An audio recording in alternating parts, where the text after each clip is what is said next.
जय जय शङ्कर हर हर शङ्कर जय जय शङ्कर हर हर शङ्कर जय जय शङ्कर हर हर शङ्कर जय जय शङ्कर हर हर. மங்கள ஆரத்தி தெய்வத்தின் குரல் 5ஆம் பாகம். அஞ்சனை செல்வன் அஜாட்யம் அருளட்டும். இராமாயண பாராயணம் முதலானவற்றில் சொல்கிற பிரசித்தமான ஆஞ்சநேய ஸ்தோத்திரங்களில் ஒன்று. புத்திர்பலம் யசோதைரியம் நிர்பயத்வம் அரோகதா அஜாட்யம் வாக்படுத்வம் ச ஹனுமத் ஸ்மரணாத் பவேத். ஹனுமத் ஸ்மரணையால் என்னவெல்லாம் கிடைக்கின்றன என்று சொல்கிறது. முதலில் புத்தி. எல்லாவற்றுக்கும் முந்தி வேண்டியது அறிவுதான். அது பலம். அப்புறம் தேக பலம். யசஸ் நல்ல கீர்த்தி. தைரியம் தைரியம்தான். நிர்பயத்வம் அஞ்சாமை என்பது. தைரியம் என்றாலே அஞ்சாமையும் தானே அடக்கம். ஏன் தனியாக வேறே சொல்லணும்? பதில், தைரியம் என்பதற்கு இன்னும் பல அர்த்தம் உண்டு. மனோதிருடம், சாந்த குணம் முதலியவற்றை கூட தைரியம் குறிக்கும். இங்கே அப்படி ஒன்றாக இருக்கலாம். அல்லது தைரியம் என்பது அவரை, அதாவது ஆஞ்சநேயரை ஸ்மரிப்பவனுக்கு ஏற்படும் அஞ்சாமை என்றும், நிர்பயத்வம் என்றால் இவனை கண்டால் மற்ற எவரும் பயப்படாத அபயஸ்தானமாக இவன் இருப்பது என்றும் வைத்துக் கொள்ளலாம். சந்நியாசி எந்த பிராணிக்கும் தன்னால் பயம் உண்டாகப்படாது என்று தீட்சை எடுத்துக்கொள்வது மாதிரி. அரோகதா என்றால் ஆரோக்கியம். அதுவும் ஆஞ்சநேய சுவாமியை ஸ்மரிப்பவனுக்கு உண்டாகிறது. அப்புறம் அஜாட்யம் என்று ஒன்று போட்டிருக்கிறது. அதற்கு ஜடமாக இல்லாத தன்மை என்று அர்த்தம். முடிவாக வாக்படுத்வம், அதாவது வாக்குவன்மை. நவவியாக்கரண பண்டிதன் என்றும் சொல்லின் செல்வன் என்றும் வால்மீகியும் கம்பரும் சொல்கிறவர் பக்தர்களுக்கும் சொல்வன்மை அருளுகிறார். புத்தி, பலம், யசஸ், தைரியம், அபயத்வம், ஆரோக்கியம், வாக்படுத்வம், இந்த 7ம் அவசியம் வேண்டிய விஷயங்கள்தான் என்று தெரிகிறது. யாரும் சொல்லிக் கொடுக்க வேண்டும் என்று இல்லாமல் நாமே இதற்கெல்லாம் வேண்டிக் கொண்டு விடுவோம். ஆனால் 8வதாக இன்னொன்று அஜாட்யம் என்று சொல்லியிருக்கிறதே. ஸ்லோகத்தின் வரிசையில் அது 8வது இல்லை, 7வதாக வருகிறது. அப்புறம் வாக்படுத்துவத்தை சொல்லி முடித்திருக்கிறது. அந்த அஜாட்யம் என்ன? அதை எதற்கு விசேஷமாக பிரார்த்தித்து பெற வேண்டும் என்று புரியாமல் இருக்கலாம். ஆனால் எனக்கெனவோ லோகம் போகிற போக்கில் இதுதான் அத்தியாவசிய தேவை, இதற்குத்தான் ரொம்ப பிரார்த்தித்து கொள்ள வேண்டும், இதைத்தான் ஆஞ்சநேயர் யதேஷ்டமாக வர்ஷிக்க வேண்டும் என்று தோன்றுகிறது. அஜாட்யம், அதாவது ஜடமாய் இல்லாதிருப்பது என்றால் என்ன அர்த்தம்? புத்தி மந்தித்து, அதாவது சுறுசுறுப்பில்லாமல், உற்சாகமில்லாமல், சோம்பேறியாக மசமசவென்று இருப்பது. ஜடம் என்றால் உயிரில்லாத மேட்டர். மேட்டர், ஸ்பிரிட் என்று 2 சொல்வதில் உயிரில்லாத பூதங்கள், தாதுக்கள் எல்லாம் ஜடம். ஸ்பிரிட் என்பது உயிர் எனும் சைத்தன்யம். உயிராக, அறிவாக உள்ள சித்திலிருந்து வருவது சைத்தன்யம். ஜடத்திலிருந்து வருவது ஜாட்யம். மனுஷ்ய ஜீவனை சித் ஜட கிரந்தியால் உண்டானதாக சொல்வார்கள். உயிர் இல்லாவிட்டால் உடம்பு வெறும் பௌதிக தாதுக்களாலான ஜடம்தானே. இதை உயிரோடு முடிச்சு போட்டு ஜீவாத்மா என்று வைத்திருப்பதுதான் சித் ஜட கிரந்தி. ஞானிகள் என்ன சொல்கிறார்கள் என்றால், ஜட சரீர பிரஜையை ஒழித்து கட்டிவிட்டு சின்மயமாகவே போய்விடு என்கிறார்கள். அது நடக்கிற போது நடக்கட்டும்.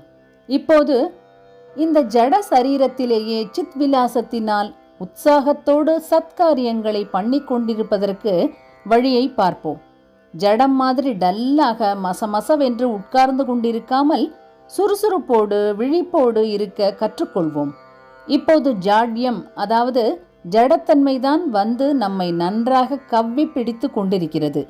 வேண்டாத விஷயங்களில் மகா உற்சாகத்தோடு ஈடுபட்டு வெறும் அரட்டை, காரியத்தில் லவலேசம் பிரயோஜனமில்லாத பாலிடிக்ஸ் டிஸ்கஷன், காபி, சினிமா, நாவல், கீழ்த்தரமான ரெக்ரியேஷன் என்று எனர்ஜியை எல்லாம் வேஸ்ட் செய்து விடுவதால் எது அவசியமோ அதை செய்வதற்கு சூடு பிறக்காமல் டிப்ரெஸ்டாக ஆகியிருக்கிறோம். வீண் வியாபாரங்களில் சக்தியை செலவழித்துவிட்டு நல்லது செய்யணும் என்னும் போது தூங்கி வழிந்து கொண்டிருக்கிறோம், ஜடமாக இருக்கிறோம். சயின்ஸ் என்றும் நவீன வசதி வாழ்க்கை என்றும் சொல்லிக்கொண்டு பாதி, சீர்திருத்தம், பகுத்தறிவு, புரட்சி என்று சொல்லிக்கொண்டு பாதி. இப்படி புறப்பட்டிருப்பவர்கள் மட்டும் கொஞ்சங்கூட ஜாட்யம் இல்லாமல் இஷ்டப்படி பண்ணி கொண்டிருப்பதை பார்த்தும் தர்மம் என்ன கொள்ளை போகட்டும், சாஸ்திரம் எப்படி பாழாய் போகட்டும், மதத்துக்கு ஹிந்து கலாச்சாரத்துக்கு என்ன ஹானி வரட்டும், அத்தனையையும் பார்த்து கொண்டு பேடிகள் மாதிரி உட்கார்ந்திருக்கிறோம். மகாவீரனான அர்ஜுனன் யுத்த பூமியில் மனசு தளர்ந்து உட்கார்ந்திருந்த போது பகவான் அவனிடம், அடே பேடி மாதிரி இருக்காதேடா, கிளைப்யம் மா ஸ்மகம பார்த்த என்று கோஷம் பண்ணி கிளப்பிவிட்டார். இன்றைக்கு நமக்கெல்லாம் இந்த அனுகிரகத்தை ஆஞ்சநேய சுவாமி நிரம்ப பண்ண வேண்டும். சதுஷ்டி கலா என்று 64 கலைக்கான சாஸ்திரங்கள் நம் தேசத்தில் இருந்ததே. இன்ஜினியரிங், டெக்னாலஜி எல்லாவற்றிலும் வல்லுநர்களாக நம்முடைய பூர்வீகர்கள் எத்தனையோ சாதித்துவிட்டு போயிருப்பதற்கு ஆதார சாஸ்திரங்கள் இருந்ததே.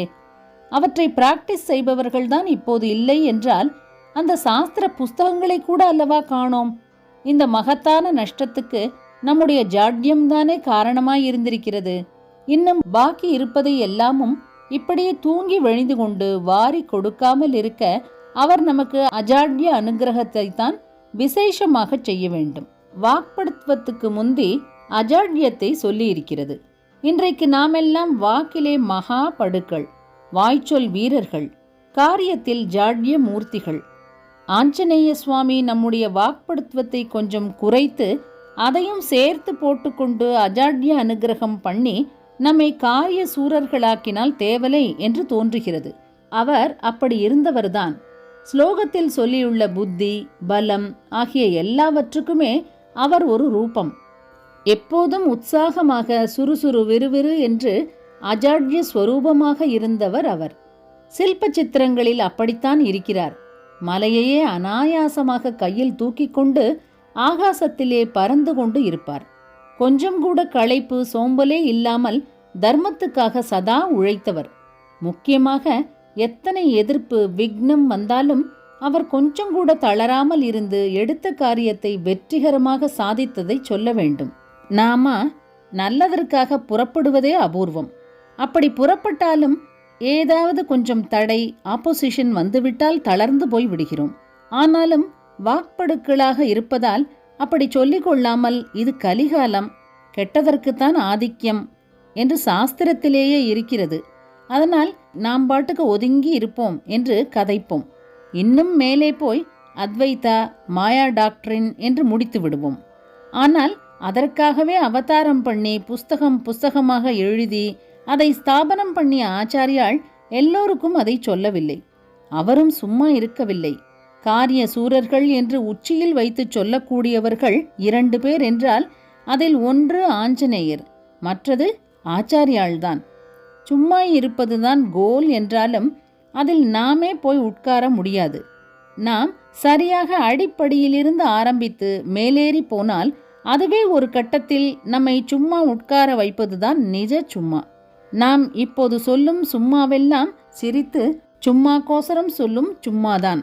அது மனஸ் சும்மா இருப்பது, இது உடம்பு மட்டும் சும்மா இருப்பது. அதனால் மனஸ் இன்னும் ஜாஸ்தியாய் கிருத்திரிம கல்பனைகள் பண்ணுவது, இல்லாவிட்டால் ஜடம் மாதிரி மரத்து போய் களைத்து தூங்கி வழிவது. மனுஷ்ய ஜென்மா எடுத்தவனுக்கு 2மே ரொம்ப குறைவு, ரொம்ப கௌரவஹானி. பாராயணம், ஜபம், உபவாசம், ஆலய தரிசனம், பஜனை என்று எத்தனை பேர் பிரமாதமாக ஆரம்பித்து நாள் போக போக போக குறைத்து கொண்டே வந்திருக்கிறோம். முத்ராதிகாரிகள் திட்டம் என்று ஜகத்தையே புரட்டி விடுகிற மாதிரி நான் ஒன்று ஆரம்பித்ததில் நடந்து வந்த எத்தனை சத்காரியங்கள், வார வழிபாடு முதலியவை இன்றைக்கு போன இடம் தெரியாமல் போயிருக்கிறது. சீட்டு, கூத்து என்று ஆரம்பித்த எந்த கிளப்பாவது க்ஷீணித்ததாக கேட்கிறோமா? அதிலே அஜாட்யம் இருக்கிறது. அஞ்சனை செல்வன் அஜாட்யம் அருளட்டும். நாளை தொடரும். ஜெய ஜெய சங்கர, ஹர ஹர சங்கர. மகா பெரியவா சரணம். जय जय शङ्कर हर हर शङ्कर जय जय शङ्कर हर हर शङ्कर जय जय शङ्कर।